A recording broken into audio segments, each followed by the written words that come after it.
URC, folks. Munster and Ulster 38 points to 20. Sorry, this is take two. Had a microphone issue just now, so doing this again. I'll probably do the quick version because my kids are waiting for some breakfast. But yes, URC, important game for both Munster and Ulster with their playoff race very much in the balance. But it's Munster who get it done. Scoreless second half from Ulster. Ulster, you're a tough team to watch in that second half. Like rudderless would kind of be, I think, a fair word. There wasn't that much going on, but I mean, credit to Munster.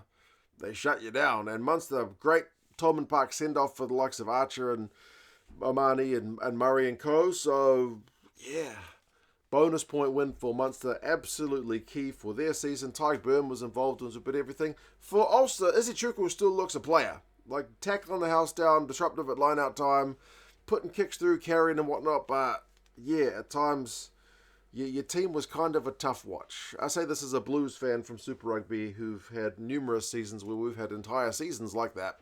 But yeah, especially in the second half, there wasn't a heck of a lot going on. But yeah, bonus point win. Ulster got the first points. McCloskey powers over like a forward for the first one. He does that very well. He's got a bit of a brain fade in the second half where he gives away a yellow card, but it's a great try to start the game. 7 points to 0. Munster hit back with a very similar try, but actually a forward doing it instead of a back when Michael Milne powered over for his Munster try. First Munster try. Since he's kind of joined the team. 5 points to 7. A couple of penalties in the build-up to that one, and Munster punished. They needed to do that. And then Scott Wilson gets himself yellow carded for a high shot on Gavin Coombs. Maybe a wee bit lucky to be yellow, but there's a late dip, which sees it from red down to yellow. And then Munster do concede some points during the yellow. But they scored some as well, because they gave away a penalty, which was a bizarre moment because somebody brought the tee on, which meant Jack Murphy had to slot the thing for Ulster. Lucky he did. But yeah, it seems like they weren't particularly keen to go for poles, but when the tee is on, the referee says you got to take the kick, but they get the kick to make it 10 points to 5. But then Munster did score during a yellow card, which is something Ulster wouldn't do later on in the game. Tom Farrell scored on the back of some nice Munster play. Nankivell some touches. And Peter Omani unselfishly with the final pop ball for a try. Again, a misconversion, but it's 10 points apiece. And they did win the yellow card period 5-3, which was not as much as you'd want to win a yellow card period by. But, hey, it's better than losing the damn thing. But then there's the kind of most bonkers period of play. Because after the Tom Farrell try, Postlethwaite gets one immediately back for Ulster. When Munster failed to exit, he powers over Abrahams. Bit of a mismatch in size there, so conversion as well. Really nice from Jack Murphy. He's got quite a boot on him. 17 points to 10. But then Jack Murphy gets charged down by Tyke Byrne straight from the restart.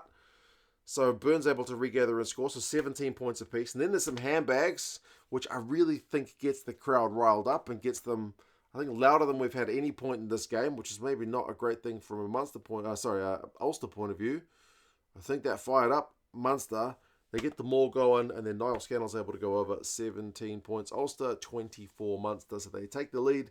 They never relinquish it, although Munster did concede a penalty, which Ulster punished just before halftime. Byrne was going for a bit of everything at the breakdown, so 24 points to 20 at halftime. That's a close game, but that's the end of the scoring for Ulster. Another second half scoreless from them. I mean, the possession and territory was split in the first half. Munster had more possession, Ulster had more territory. Ulster had the better lineup disruption, causing Munster all kinds of problems, but Munster were getting more like line breaks 4-1 and whatnot. So yeah, it was a proper arm wrestle game in the first half. Second half though, it's pretty helter-skelter. Munster, I feel like, let a few chances go, close range. Maul's not converted. You know, Jack Murphy had one where he kicked it out, didn't know it had been carried back. Not punished though, but it would come because McCloskey gave a cynical penalty away at the breakdown, which means he gets carded. When Munster were hot on attack, it was like Nankivell and Abrahams, and then Kilgallen, one-handed take to keep the ball inside the field of play. That was cracking stuff. But when McCloskey gets carded, Ulster gets sunk because Munster go for the maul. It does get sacked, but then Casey to Nankivell. Tom Farrell gets his second try at 31-20, and then Peter Omani from a bloody cross kick plucks the thing out of the air, slams it down. Biggest cheer of the night. Such a moment for him at Tolman Park. 38 points to 20, 14 points during the McCloskey yellow card. That's all she wrote in terms of the scoring. Josh Witchley did get a yellow card later for Munster. after too many penalties conceded from them, but Ulster got nothing from it, and really, did I say Munster or Ulster? Ulster got nothing from it and didn't really look like getting anything from it. It was frustrating to watch, but if you're a Munster fan, you'd be enjoying just kind of keeping them down their own end and tackling them and making errors and seeing them knock the ball on, concede scrum penalties. So, yeah, really well managed yellow card from a Munster perspective. So they see the game out. No losing bonus point, no 4-try bonus point for Ulster, but Munster get exactly what they needed from this game. Clean breaks 8-4 Munster. Turnovers 1, 7-3 Munster. Tackle percentage 88-82 Munster. Key stats, they get them. The line-out's the only area they struggled, 73%. Izzy Chukwu was a big disruptor there. That guy also had 16 tackles, so he was a hell of a performer in what was not the best night at the office for Ulster. Coombs was the top tackler and top carrier for Munster with 15 carries, 16 tackles. He is a proper workhorse. Tom Farrell, 13 carries, couple of tries from him. Also good. Musgrave Park next week for Munster, home to Benetton. Should make the playoffs, but nothing's guaranteed with the way the table's kind of log-jammed.